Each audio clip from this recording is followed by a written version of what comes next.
Abacuque 2, verso 2. O Senhor me respondeu e disse: escreve a visão, grava sobre tábuas, para que a possa ler até quem passa correndo. Porque a visão ainda está para cumprir-se no tempo determinado, mas se apressa para o fim e não falhará. Se tardar, espera-o, porque certamente virá, não tardará. Eis o soberbo, sua alma não é reta nele, mas o justo viverá pela fé, pela sua fé. Assim como o vinho é enganoso, tampouco permanece o arrogante, cuja gananciosa boca se escancara como sepulcro e é como a morte, que não se farta. Ele ajunta para si todas as nações e congrega todos os povos. Não levantarão, pois, sobre estes contra ele um provérbio, um dito zombador? Dirão: ai daquele que acumula o que não é seu, até quando? E daquele que a si mesmo se carrega de penhores. Não se levantarão de repente os seus credores, e não despertarão os que te hão de abalar? Tu lhes servirás de despojo. Visto como despojaste a muitas nações, todos os mais povos te despojarão a ti, por causa do sangue dos homens e da violência contra a terra, contra a cidade e contra todos os seus moradores. Ai daquele que ajunta em sua casa bens mal adquiridos, para pôr em lugar alto o seu ninho, a fim de livrar-se das garras do mal.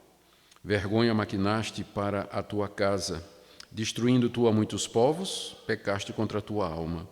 Porque a pedra clamará da parede e a trave lhe responderá do madeiramento. Ai daquele que edifica a cidade com sangue e a fundamenta com iniquidade. Não vem do Senhor dos Exércitos que as nações labutem para o fogo e os povos se fatiguem em vão? Pois a terra se encherá do conhecimento da glória do Senhor, como as águas cobrem o mar. Ai daquele que dá de beber ao seu companheiro, misturando à bebida o seu furor, e que o embebeda para lhe contemplar as vergonhas. Serás farto de opróbrio em vez de honra. Bebe tu também, e exibe a tua incircuncisão. Chegará a tua vez de tomares o cálice da mão direita do Senhor, e ignomínia cairá sobre a tua glória. Porque a violência contra o Líbano te cobrirá, e a destruição que fizeste dos animais ferozes te assombrará, por causa do sangue dos homens e da violência contra a terra, contra a cidade e contra todos os seus moradores. Que aproveita o ídolo, visto que seu artífice o esculpiu, e a imagem de fundição, mestra de mentiras, para que o artífice confie na obra, fazendo ídolos mudos? Ai daquele que diz à madeira: acorda, e a pedra muda: desperta. Pode o ídolo ensinar? Eis que está coberto de ouro e de prata, mas no seu interior não há fôlego nenhum. O Senhor, porém, está no seu santo templo, cale-se diante dele toda a terra. Vamos orar? Pedimos, nosso Deus, que o Senhor nos ilumine na compreensão da Tua palavra e que ela fale ao nosso coração nessa noite. Nós te agradecemos por tudo que já nos tens ensinado, pela comunhão, pela alegria, pelo lazer, pelo tempo de descanso que o Senhor nos tem dado aqui. E nós pedimos que mais essa noite seja uma noite para o louvor da Tua glória. Abençoa os demais irmãos em todo lugar no Brasil, que durante esse período se reúnem para louvar o Teu nome e aprender a Tua palavra e evangelizar. Abençoa o Teu povo. Em nome de Jesus. Amém. Abacuque, capítulo 2, do verso 2 até o verso 20. Nós temos aqui, queridos, a resposta de Deus ao questionamento que Abacuque havia feito, no capítulo anterior. O questionamento era a respeito da maneira como Deus agia no mundo. Como pode um Deus justo e bom, santo e verdadeiro, usar o mal ou o perverso e o ímpio no cumprimento dos seus planos? Nós vimos que a primeira oração que Abacuque fez, e o livro ele é composto em torno de 3 orações de Abacuque, não é? Então, a primeira oração que ele fez porque ele não conseguia entender o silêncio de Deus diante dos problemas do seu povo. E Deus respondeu dizendo que a solução não era bem aquilo que Abacuque queria. Abacuque queria, quem sabe, uma reforma, uma mudança de vida no povo, mas Deus disse que ele ia mandar, na verdade, juízo contra o povo através de uma nação poderosa, os caldeus. Isso ensejou uma segunda oração de Abacuque, perguntando como é que Deus poderia usar uma nação tão ímpia para castigar o seu próprio povo. Se Deus é santo, justo e verdadeiro, como é que ele usa o mal para realizar os seus planos e os seus propósitos? E depois dele questionar a Deus, ele resolve descansar em Deus e esperar a resposta de Deus. Foi o que nós vimos no capítulo 2, verso 1. E a partir de agora nós veremos então a resposta que Deus deu para Abacuque com relação ao problema do mal. Porque Deus iria tolerar o perverso, Deus ia deixar o mal acontecer, e a resposta de Deus vem aí do verso 2 até o final do capítulo. É o que nós queremos ver nessa noite.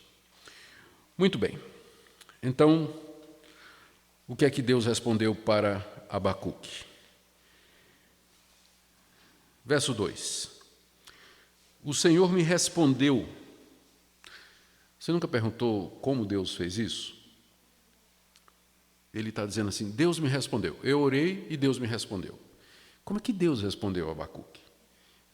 Nós gostaríamos muito que ele também nos respondesse hoje, da mesma forma como ele respondeu a Abacuque. Tipo assim, Abacuque orou, questionou Deus e Deus respondeu.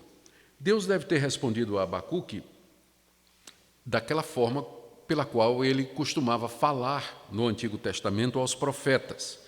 Note que o livro começa no verso 1 dizendo assim, sentença revelada ao profeta Abacuque. Ou seja, houve uma revelação de Deus ao profeta dos seus planos e dos seus propósitos. E aqui no verso 2, quando Abacuque escreve, o Senhor me respondeu e disse, escreve a visão. Então, isso já diz de que maneira Deus falou com Abacuque. Deus deu uma visão a Abacuque. Deus veio a Abacuque ou em sonhos, ou num êxtase, ou de uma voz do céu, ou de uma forma direta, Deus falou ao profeta Abacuque. Frequentemente, era assim que Deus antigamente falava aos profetas. Há vários exemplos no Antigo Testamento disso. Os profetas geralmente dizem, o Senhor me apareceu e me disse. E aí eles dizem, e assim diz o Senhor. Então, esse sistema de fala, ele faz parte da maneira como Deus se revelava no Antigo Testamento. Além dessas falas diretas de Deus, através de sonhos, visões, revelações, Deus às vezes aparecia naquilo que a gente chama de teofanias, ou manifestações do ser de Deus. Por exemplo, às vezes Deus tomava forma humana. Ele tomava forma humana. Um exemplo que eu daria era daqueles 3 homens que vieram conversar com Abraão e avisar a respeito da destruição de Sodoma e Gomorra. Um deles era Deus. 2 eram anjos e o terceiro, com quem Abraão fica conversando, e se tiver 10 justos, se tiver 5 justos, aquele era o Senhor, na forma humana, conversando com Abraão. A gente chama essas manifestações de teofanias. Outras vezes Deus aparecia na sarça ardente, por exemplo, ou na coluna de fogo, ou na coluna de nuvem, ou na nuvem da glória, que era a Shekinah. Mas o Antigo Testamento está cheio de registros dessas aparições de Deus e dessa maneira direta pela qual ele falava aos profetas. E a gente fica pensando, se eu vivesse naquela época era tão mais fácil, né? Se Deus me desse uma visão, se ele aparecesse num sonho, ou se ele se colocasse ao meu lado, ou se ele de repente tomasse forma humana e viesse para mim e dissesse, eu sou o Senhor e eu estou aqui para te dizer o que é que tu haverás de fazer, ou então para trazer a resposta da tua oração. Mas não funciona bem assim. Todas aquelas aparições de Deus e as visões e revelações, as pessoas que receberam, ou outras pessoas que tomaram conhecimento, elas tiveram cuidado de registrar nos escritos que nós conhecemos como o Antigo Testamento. Então, todas aquelas aparições ou palavras que Deus deu aos profetas acabou tomando forma escrita, e é aquilo que a gente chama da Antiga Aliança ou os livros do Antigo Testamento. A próxima vez que Deus se revela, a última vez que Deus falou dessa forma foi ao profeta Malaquias, que é o último profeta do Antigo Testamento. E depois vieram o que os estudiosos e os próprios rabinos, né? Aliás, desculpa, os rabinos não, o que os estudiosos chamam dos 400 anos de silêncio. É o tempo entre Malaquias, que é o último profeta, e João Batista. Então, durante esse período, os judeus não tinham mais, os rabinos falavam que não tinha mais, acabou o espírito de profecia. O espírito de profecia se retirou de Israel, porque não tinha aparecido eles acham que acabou tudo com Malaquias, né? Depois de Malaquias não apareceu, os judeus não aceitam mais nenhum outro profeta até o dia de hoje. O último profeta que eles esperam é o Messias, que para nós já chegou. Mas eles diziam isso, que o espírito de profecia havia se retirado de Israel juntamente com Malaquias. Mas nós entendemos que Deus não parou de se revelar com Malaquias, que a próxima grande fala de Deus, a grande revelação, foi que ele veio em pessoa falar conosco. Ele tomou a forma humana, a figura humana, ele assumiu a natureza humana, ele se tornou um de nós, e ele andou entre nós. Então, essa forma de Deus falar e se revelar é infinitamente superior a todas aquelas formas antigas, porque ele se tornou um de nós, membro da nossa raça, na pessoa de Jesus Cristo, que é a expressa imagem de Deus, é a revelação final, completa e absoluta de Deus. Tanto é que o autor da carta aos Hebreus, ele começa a sua carta dizendo: tendo Deus outrora falado de muitas vezes e de muitas maneiras aos nossos pais pelos profetas, nesses últimos dias nos falou pelo seu Filho. E esse Filho, diz o autor de Hebreus, é a expressão perfeita da glória de Deus e do ser de Deus, é Deus entre nós. Ou seja, a revelação máxima de Deus foi na pessoa de Jesus Cristo. Então, quando a gente lê um relato como esse de Abacuque, a gente fica tendo inveja de Abacuque, né, que Deus falou com Abacuque, a gente, na verdade, está deixando de entender o que é que está acontecendo. Você querer que Deus lhe fale, ou que Deus lhe guie, ou que Deus lhe oriente, daquela forma como ele fazia no Antigo Testamento, é a mesma coisa de você voltar aos sinais de fumaça na era do celular. Deus já nos falou de uma forma superior na pessoa do seu Filho Jesus Cristo. Então não faz sentido a gente voltar àquelas maneiras de revelação que Deus tinha no período da Antiga Aliança, porque ele nos falou em Jesus Cristo. E essa fala de Deus em Cristo, essa manifestação maior dele em Jesus Cristo, foi observada, testemunhada, testificada pelos apóstolos de Jesus Cristo, que cometeram à escrita aquilo que ficou claro para eles, aquilo que eles entenderam, tinha a ver com essa revelação de Deus. Eles escreveram as cartas, escreveram os evangelhos, escreveram o Apocalipse, onde Deus escriturou a sua última revelação. Por isso, nós dizemos que a Bíblia, o Novo Testamento, o Antigo e o Novo Testamento, contém a revelação final, completa e última de Deus. E é assim e é por ela que Deus nos fala hoje. Por isso, nós não esperamos, como normal, que de repente Deus me dê uma visão, ou Deus me guie através de um sonho, ou que Deus apareça na minha frente, ou que manda um anjo, ou que apareça numa coluna de nuvem de fogo, ou que o mato lá no quintal da minha casa comece a queimar e não se consuma, não é? E uma voz lá vai dizer: eu sou o Senhor teu Deus, tira as sandálias dos teus pés, porque tu estás em terra santa. E nós não esperamos mais esse tipo de coisa acontecer, porque fazia parte dos modos antigos de Deus se revelar.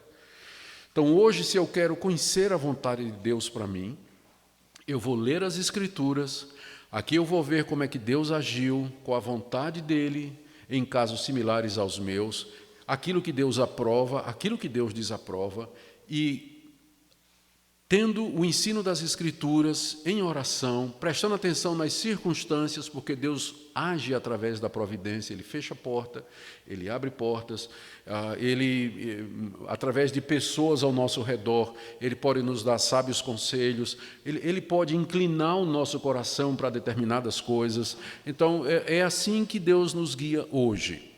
Então, eu não estou querendo fechar a porta para a ação de Deus, até porque Deus é soberano e Ele faz o que Ele quer fazer. Mas o que Ele nos diz na Bíblia é que Ele já nos falou de forma final, definitiva, completa e suficiente na pessoa do seu Filho, e isso está registrado na Escritura. E é por ela que, então, a gente conhece ou tem conhecimento da vontade e do querer de Deus. Então, é importante, eu entendi que era importante nós vermos isso, né? Porque o verso 2 começa exatamente assim, o profeta está dizendo, o Senhor me respondeu, mas respondeu como? Então, não é o mesmo Deus? Será que eu também não mereço uma resposta daquele tipo? Sim, Deus com certeza vai te responder, não necessariamente numa visão como Ele fez com Abacuque, porque hoje Ele tem outros meios e métodos para nos falar. E o que é que Deus disse a Abacuque quando falou com ele? Aí no verso 2, nós lemos algumas coisas que eu vou tentar resumir aqui em breves pontos. Primeiro, Deus mandou que Abacuque escrevesse uma visão que ele haveria de dar a Abacuque. Nessa visão, Deus respondia à pergunta ou o questionamento de Abacuque a respeito de como Deus podia usar uma pessoa má para fazer o seu plano. Deus manda que Abacuque grave numa tábua, diz aí, não é? Grava em tábuas, para que a possa ler até quem passa correndo. Esse versículo já foi interpretado, ele tem dezenas é exagero, mas tem várias interpretações diferentes, não é, dos comentaristas aí. Aqui eu vou adotar, que eu creio que é mais simples. O que Deus está dizendo a Abacuque é o seguinte, eu vou te dar uma visão, eu vou te revelar o que é que eu vou fazer. Então, depois que eu fizer isso, você vai escrever o que eu estou dizendo numa tabuleta, né, grande, bem grande, de tal maneira que qualquer pessoa possa ler com facilidade, até quem passa correndo. Né? Até quem passa correndo vai poder ler. E essa tabuleta provavelmente era para ser pendurada ou na entrada da casa de Abacuque, ou lá no templo, em algum lugar visível, na praça pública, algum lugar, Deus queria que Abacuque pendurasse aquela tábua onde estaria escrita a visão. O objetivo era dar testemunho aos judeus do que Deus ia fazer. Você lembra que Abacuque está vivendo numa época em que o povo de Deus é um povo rebelde, é um povo que está em pecado, está vivendo contra a lei de Deus e de coração endurecido. Tanto é que, desde o começo, Deus está dizendo, eles não vão acreditar, Abacuque, quando eu disser o que é que eu vou fazer. Então, faz o seguinte, você vai escrever a visão que eu vou te dar, e você vai fazer isso com letra grande, num pedaço de madeira, numa tabuleta talvez seja pouco, num mural de madeira, e você vai pendurar em algum lugar, né? Ou na casa, ou no templo, a gente não sabe esse detalhe aqui. Mas era esse o objetivo. Por que Deus queria isso? Que a visão fosse escrita e fosse publicada de maneira bastante legível. Ele explica no verso 3, note aí que o verso 3 começa com um porquê, não é? Escreve porque, aí Deus dá os motivos pelos quais Abacuque tinha que gravar de maneira legítima. Primeiro, porque a visão que você vai escrever, ela ainda está para se cumprir no tempo determinado, não é para agora. O que eu vou fazer, o que eu vou revelar a você, Abacuque, não vai acontecer agora, mas é mais adiante. Então, para dar testemunho a esse povo de que fui eu mesmo que vou fazer isso, então já estou anunciando antecipadamente, para que quando aconteça o pessoal diga, peraí, lembra daquela tabuleta que Abacuque pendurou lá na casa dele? Pois é, estava dizendo isso, né? Estava dizendo exatamente isso que nós estamos vendo agora que está acontecendo. Então, para servir de testemunho para a nação de Israel, né, grava e publica agora. Mas não vai acontecer agora ainda o que eu vou dizer. Então, mas, veja aí, ele diz no verso 3, se apressa para o fim, ou seja, o que eu vou dizer a você vai acontecer no fim. E está se apressando para chegar lá. O fim aqui, a gente vai ver nas visões que estão mais para frente, que é tanto o fim dos caldeus, daquele império babilônico, como o fim do mundo, o dia do juízo final. Então, Deus vai começar a misturar as duas coisas, o que é muito frequente no Antigo Testamento. Os profetas anunciavam o castigo de determinadas nações e, ao mesmo tempo em que eles faziam isso, eles falavam do dia de Deus, em que Deus, no futuro, iriam castigar todas as nações ou punir o pecado de todas as nações. E nós vamos ver que aqui também o dia do juízo é misturado com o dia em que Deus vai fazer justiça à nação de Israel contra os seus inimigos, destruindo os caldeus. A visão, então, não era para agora, mas ela caminha para o fim. Estou lendo aqui, explicando o verso 3. E ela não falhará. Ou seja, vai acontecer exatamente como Deus estava mostrando para Abacuque, não é? E aqui eu quero aproveitar para fazer mais um parênteses e explicar que esse versículo, ele define muito bem a natureza da verdadeira profecia. A profecia era, no Antigo Testamento e no Novo também, quando Deus, antes dos fatos acontecerem, anunciava com precisão e exatidão o que ia acontecer. E o que Deus dizia, eventualmente se cumpria. Então, o teste do verdadeiro profeta no Antigo Testamento sempre foi esse. Se o profeta anunciasse que Deus ia fazer alguma coisa e não acontecesse como o profeta tinha dito, ele era falso profeta e ele tinha que ser apedrejado e morto. Apedrejado e morto.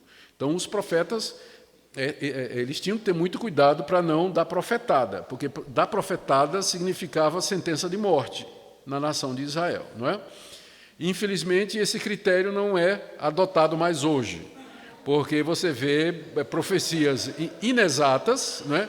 Inexatas, vagas, que não pode, você pode encaixar qualquer coisa naquilo que o profeta está dizendo, e quando não acontece como o profeta disse, o profeta vai dizer que é falta de fé. Não aconteceu porque você não teve fé, porque você não acreditou. Muito diferente é a profecia bíblica de verdade. Aqui não depende da fé do povo.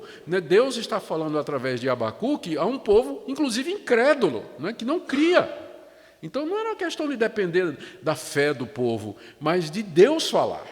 Então a profecia bíblica, ela é certa, ela é segura, ela não falha, e esse é o critério para a gente discernir se Deus está falando ou não. Então, como eu disse, nós não... a Minka e eu moramos na África do Sul um tempo, onde teve um grande avivamento lá entre os Zulus. É uma tribo africana, uma das grandes tribos da África do Sul, né, os Zulus. E Deus, na década de 60, visitou aquele povo através do ministério de um pastor chamado Erlo Stegen, e muitos Zulus se converteram. E quando o avivamento começou, muitos Zulus se convertendo, feiticeiras e bruxos deixando as suas artes mágicas, e os reis, líderes das tribos se convertendo. Nós estivemos lá e eles estavam construindo um templo para 10 mil pessoas, para vocês terem uma ideia.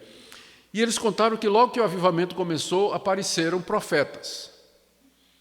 Os Zulus leram a Bíblia, é um povo muito pragmático, né? E os Zulus disseram assim: vocês são profetas? E eles disseram: sim, Deus está nos falando por nós. Os Zulus, então, qual é a profecia? Nós vamos anotar aqui, porque nós vamos ver se cumpre, porque se não cumprir, vocês vão ser expulsos da igreja e da tribo. Né? E, pelo que eu sei, acabaram os profetas entre os Zulus, não tem profeta. Né? Ninguém se animou a ser profeta lá, não é? Então, por conta, eu creio que dessa exigência, dessa natureza da profecia bíblica, que ela é exata e ela se cumpre exatamente como Deus está dizendo. Por isso que Deus anuncia com tranquilidade e manda escrever, pode escrever. Abacuque registra aí, para esse pessoal ver, que quando cumprir eles vão saber que quem falou fui eu. Quem falou fui eu. Então, temos muita cautela com essa questão de profecia hoje, não é? Temos muito cuidado com esse tipo de coisa. Bom, finalmente, o que é que Deus mostrou a Abacuque? O que Deus mostrou a Abacuque está aí a partir do verso 4. Está, na verdade, nos versos 4 e 5. Ele diz: eis o soberbo aqui é Nabucodonosor. A sua alma não é reta nele. Deus aqui mostra que ele conhecia Nabucodonosor. Ele sabia quem era aquele rei poderoso que estava vindo contra Israel. Na verdade, era Deus que o estava levantando. Mas Deus, na visão, mostra a Nabucodonosor, a Abacuque, que ele já havia julgado e condenado o rei da Babilônia. No verso 4, ele diz que Nabucodonosor é soberbo, cheio de empáfia, sua alma arrogante, né, que é o termo que vai ser usado no verso 5, que ele é um arrogante, a mesma coisa de soberbo. No verso 4, Deus diz: A alma de Nabucodonosor não é reta nele, ou seja, o seu andar e o seu proceder é desagradável diante de Deus. E também no verso 5 ele diz que Nabucodonosor é um ganancioso, veja como ele fala, não é? Ele é gananciosa, ele tem uma boca gananciosa, tão gananciosa como a sepultura. Cemitério não para de receber gente. A morte não se cansa, nunca se farta. A morte sempre está pegando mais, está pegando gente, pegando gente. Então ele diz que Nabucodonosor é como a morte, é como a boca da sepultura, que não se cansa de tanto receber gente, né? A ganância de Nabucodonosor. Então Deus conhecia Nabucodonosor. Ele era soberbo, era arrogante, a sua alma não era reta e ele era ganancioso, por isso que ele estava fazendo todas aquelas guerras de conquista final do verso 5, né? Ele ajunta para si todas as nações como escravos, como tributários, como subservientes, como vencidos, e congrega todos os povos para o servir. Então, Deus diz a Abacuque: eu conheço o rei, eu sei quem ele é, eu já o julguei, a alma dele não é reta. Em contraste, então, qual deveria ser a atitude de Abacuque diante daquele questionamento? Mas então, por que é que o Senhor está usando esse homem para nos castigar? O que é que deveria ser a atitude de Abacuque? Bom, Deus já está dizendo aqui que ele haveria de passar. Veja no verso 5. Assim como o vinho é enganoso, tampouco permanece o arrogante. O vinho é enganoso da seguinte maneira: você toma o vinho, então vem aquela sensação de euforia, e eu sei porque eu me converti aos 22 anos, antes disso eu tive uma vida muito desregrada. Então a gente toma o vinho, vem aquela alegria, né, aquela euforia, em algumas pessoas, em algumas vem ao contrário, depressão, mas geralmente o vinho provoca a euforia. Passados algum tempo, aquela euforia vai embora, ou seja, aquela alegria que o vinho traz é passageira e é enganosa. Da mesma forma, é o sucesso do arrogante. Logo ele vai ter a ressaca. É passageira a vitória de Nabucodonosor. O império de Nabucodonosor é tão passageiro e efêmero quanto os efeitos do vinho. Verso 5. Assim como o vinho é enganoso, tampouco permanece o arrogante. Ele vai passar exatamente como passa os efeitos do álcool. Então Deus já disse aqui a Abacuque que ele vai julgar o rei Nabucodonosor. Até isso acontecer, o que é que Abacuque deveria fazer? Vamos voltar agora para o final do verso 3. Olha o que Deus diz. Depois de falar da visão que vem, é certa, no tempo determinado, Deus diz: se tardar, espera-o, porque certamente virá, não tardará. Se refere ao próprio Deus.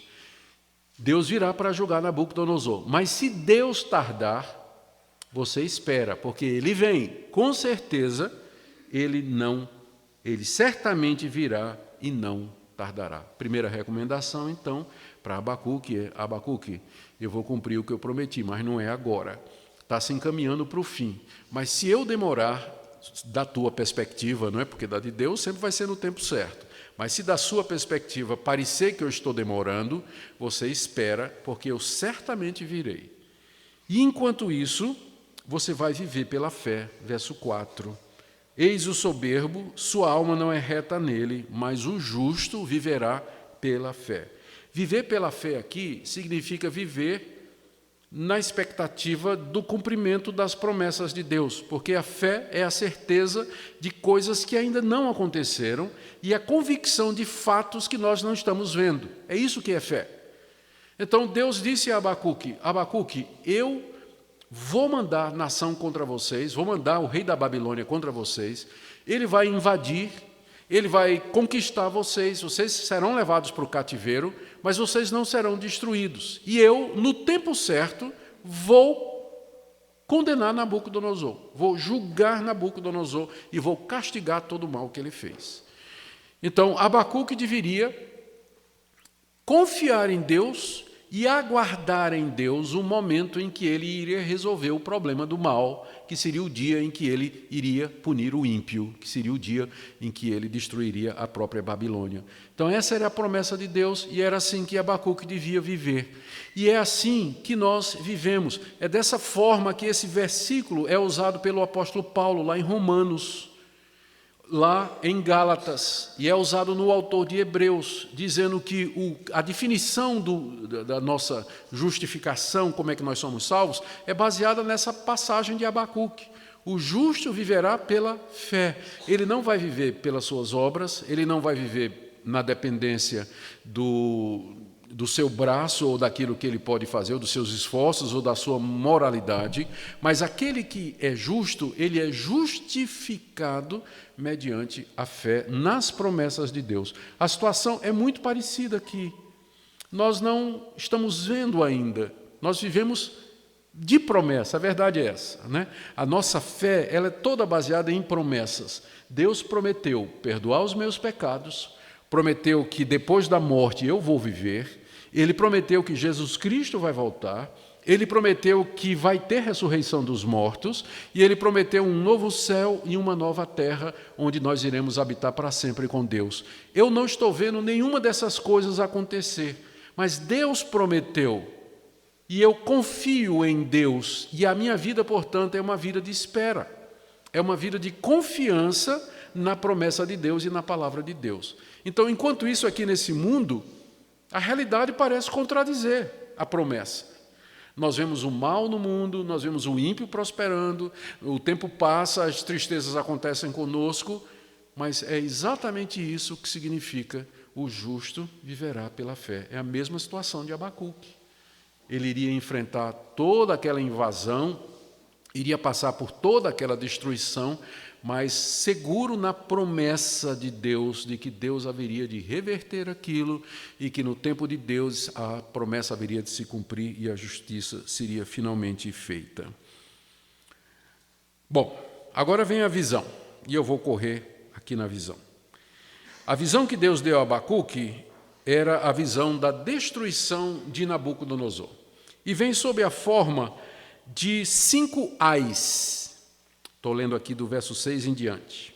Deus diz a Abacuque: não levantarão, pois, todos estes contra ele um provérbio, um dito zombador? Os estes aqui são as nações mencionadas no verso 5 que Nabucodonosor conquistou. Era como se, ele está dizendo aqui, olha, Abacuque, o que eu vou fazer com o rei da Babilônia é o seguinte: sabe todos esses povos que ele conquistou, que ele destruiu, que ele se apoderou da sua terra e tudo mais? Um dia esses povos vão se juntar todos e vão dizer: olha para Nabucodonosor, está acontecendo com ele o que ele fez conosco. Não era esse o grande rei poderoso que conquistou todo o mundo? Olha o que aconteceu com ele e com o reino dele. Vão levantar contra Nabucodonosor um provérbio zombeteiro. E o que é que vão dizer do rei Nabucodonosor? Aí tem 5 ais. O ai aqui expressa um juízo de Deus, né? Então lá, e eu vou bem rápido aqui. Os 5 ais que vêm sob a forma de um provérbio zombeteiro. Ai daquele que acumula o que não é seu. Versos 6 a 8. Ai daquele que acumula o que não é seu. Que aquele que a si mesmo se carrega de penhores, não se levantarão de repente os teus credores, não despertarão os que te hão de abalar, tu lhes servirás de despojo aqueles que tu antes explorastes. Visto como despojaste as muitas nações, todos os povos te despojarão a ti, por causa do sangue dos homens e da violência contra a terra, contra a cidade e contra os teus moradores. Ou seja, Deus iria dar a Nabucodonosor a paga do que ele fez. O que ele fez com os povos, Deus ia fazer com ele. E aí todos os outros povos iriam dizer: haha, bem feito. Fez conosco, está acontecendo agora aqui com vocês, com ele. O segundo ai está aí do verso 9 ao verso 11, ai daquele que acumula bens de maneira ilícita. Não é? Verso 9, ai daquele que ajunta em sua casa bens mal adquiridos, para pôr no alto o seu ninho, a fim de livrar-se das garras do mal, como se dissesse assim: eu estou ajuntando todas essas riquezas, nenhum mal vai me acontecer, construindo grandes fortalezas. Verso 10, vergonha maquinaste para a tua casa, destruindo tu a muitos povos, pecaste contra a tua alma. Que adianta o homem ganhar o mundo inteiro e perder a sua alma? Porque a pedra clamará da parede e a trave lhe responderá do madeiramento. Isso aqui pode parecer que não faz sentido, mas Tiago, na carta dele, no capítulo 5, quando faz referência ao dia do juízo em que Deus vai julgar os ricos e poderosos, Tiago diz que o ouro e a prata que os ricos e os poderosos acumularam à custa dos pobres, no dia do juízo vão dar testemunho contra os ricos. Aqui é a mesma coisa, todas as riquezas que o rei Nabucodonosor acumulou vão se levantar no dia do juízo contra ele e vão condenar. A pedra vai clamar da parede e a trave responderá do madeiramento. A pedra, a parede e o madeiramento de todos os castelos e fortalezas que Nabucodonosor construiu com a riqueza que ele roubou dos povos vão servir de testemunho contra ele no dia do juízo. O terceiro ai, tá, do verso 12 até o verso 13, ai daquele que edifica a cidade com sangue, o sangue dos povos conquistados e fundamenta com iniquidade. Talvez a referência aqui à grande Babilônia. Babilônia era considerada uma das 7 maravilhas. Os seus jardins suspensos eram uma obra de engenharia, mas com que dinheiro Nabucodonosor construiu aquela grande cidade, da qual ele se vangloriava? Exatamente com os recursos que ele havia adquirido, matando esses povos, matando gente. Ai daquele que constrói a cidade com sangue e a fundamenta com iniquidade. Não vem do Senhor dos Exércitos que as nações labutem para o fogo e os povos se fadiguem em vão? Deus dizendo assim, não adianta nada Nabucodonosor ter construído todo aquele império, porque é tudo em vão e vai servir para o fogo. E aí, né, vem um versículo aqui que não encaixa, mas é como já um vislumbre do que é que vai acontecer. É em vão que os povos labutam, no verso 13, pois a terra se encherá, não do poder dos povos, mas do conhecimento da glória do Senhor, como as águas cobrem o mar. Quer dizer, todas essas conquistas, todas essas tentações, ou todo esse plano de conquista mundial, e, gente, a história da humanidade é exatamente isso, são nações, gente, como, por exemplo, Hitler, que queria dominar o mundo. Queria dominar o mundo. Agora, os muçulmanos também têm planos de conquista mundial. E antes dele, o Império Otomano, e depois do Império Babilônico, os medos e persas queriam dominar o mundo todo. Depois, Alexandre o Grande pensou no Império Mundial, e depois de Alexandre o Grande, César, o Império Romano dominando todas as coisas.